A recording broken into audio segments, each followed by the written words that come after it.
जॉमरी की जेल में बंद पीएनबी घोटाले के आरोपी और भगौड़े हीरा कारोबारी मेहुल चोकसी की पहली तस्वीर सामने आई है। आज तक के पास ये एक्सक्लूसिव तस्वीर हाथ लगी है। मेहुल चोकसी की ये पहली तस्वीर, इसमें आप साफ देख सकते हैं किस तरीके से मेहुल चोकसी जेल में बंद है। उसकी आंख लाल है, मेहुल के हाथ पर चोट का निशान है।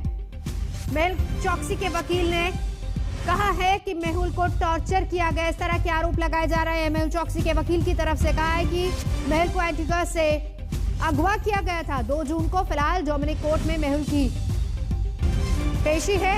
मेहुल से जुड़े एक केस की सुनवाई होनी और इस बीच डोमिनिक सरकार ने साफ कर दिया है कि चोकसी को एंटीगा को सौंपा जाएगा। कमलजीत संधू इस वक्त हमारे साथ जुड़ चुके हैं। कमलजीत, ये एक्सक्लूसिव तस्वीर आज तक के पास और वकील का आरोप कि टॉर्चर किया गया। मामला और पेचीदा होता जा रहा है। 2018 में मेहुल चोकसी ने यहाँ पे सिटीजनशिप ली थी एंटीगुआ और बारबुडा की, और वहां पे एक इन्वेस्टमेंट प्रोग्राम के तहत ली थी। नवंबर 2017 को ये एप्लीकेशन थी और 18 को वो सिटीजनशिप पा चुके थे। जब तक पीएनबी का खुलासा यहाँ पर हुआ तब तक मेहुल चोकसी भगोड़ा हो चुका था। ईडी और सीबीआई के केसेस हुए और कई नोटिस तक भेजे गए।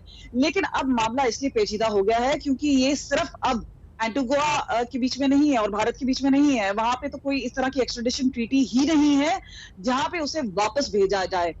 वो पहुंचा है डोमिनिका में और ऐसा एलिगेशन लगाया जा रहा है उसके लॉयर द्वारा कि ये जो अगवा किया गया है मेहुल चोकसी को पिछले हफ्ते, वो भारतीय एजेंसियों के कहने पे किया गया है और उसे एक शिप में ले जाया गया। उसके बाद वो डोमिनिका में मिले। उनकी आंखें लाल हैं, उनके हाथ पांव पर चोट के निशान है, कोई बोल रहा है जलने के निशान भी हैं। और अब इस बीच में डोमिनिका को जो प्रधानमंत्री हैं एंटीगुआ के, उन्होंने कहा है कि इन्हें अगर सौंप दिया जाए भारत को तो वो सही रहेगा। लेकिन डोमिनिका ने अपनी तरफ से निर्णय किया है क्योंकि वो एंटीगुआ के सिटीजन अब माने जाते हैं तो वो वापस एंटीगुआ जाते हैं, जहां पे अब एक्स्ट्रेडिशन का एक और लंबी लड़ाई लड़नी पड़ेगी एजेंसियों को। साफ बात ये हो जाती है कि कतार से वहां पर एक प्लेन भी पहुंचा है जो हमें जानकारी मिली है, और ये कहा जाता है कि कतार से प्लेन ये भारतीय एजेंसियों के तहत भेजा गया है और कोशिश की जा रही है कि किसी तरह से मेहुल चोकसी को लाया जाए वापस।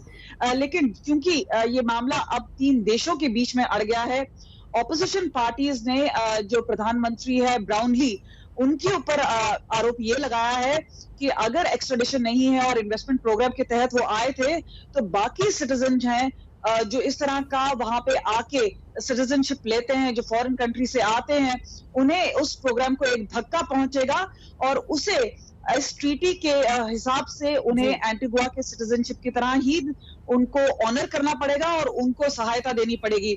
लेकिन जो हमें जानकारी है इस तरह की एक्स्ट्रेडिशन नहीं हो पाएगी और इससे एक लंबी लड़ाई एक बार फिर छिड़ जाएगी, क्योंकि मेहुल चोकसी ने ये पूरा षड्यंत्र जो रचा था भागने का और उसके बाद सिटीजनशिप लेने का, उन्हें मालूम था कि इंडियन एजेंसीज हैं, चाहे सीबीआई हो चाहे ईडी हो, वो उनके पीछे आएंगी। 13,500 करोड़ का ये स्कैम है जहां पे पीएनबी के एम्प्लॉयज के साथ मिलकर ये स्कैम रचा गया था। और अब भी जब आपको एक और चीज नवजोत बताना चाहूंगी, इससे पहले जब एजेंसियों ने उनको लाने की कोशिश की थी तब उन्होंने कहा था उनको डायबिटीज है, वो दिल के मरीज हैं, तो बहाने वो पहले भी मारते आए हैं और इस बार भी जांच का विषय बना हुआ है कि उनके साथ मारपीट हुई है और क्या उनके साथ जोर जबरदस्ती की गई है, कॉन्स्पिरेसी का हिस्सा बने हैं या ये भी एक चाल है। बिल्कुल, नजरा बना रखिए। शुक्रिया इस पूरी जानकारी के लिए। कमलजीत संधू मेरी सहयोगी जानकारी दे रही थी। रुकेंगे एक ब्रेक के लिए, देखते रहिए आज तक।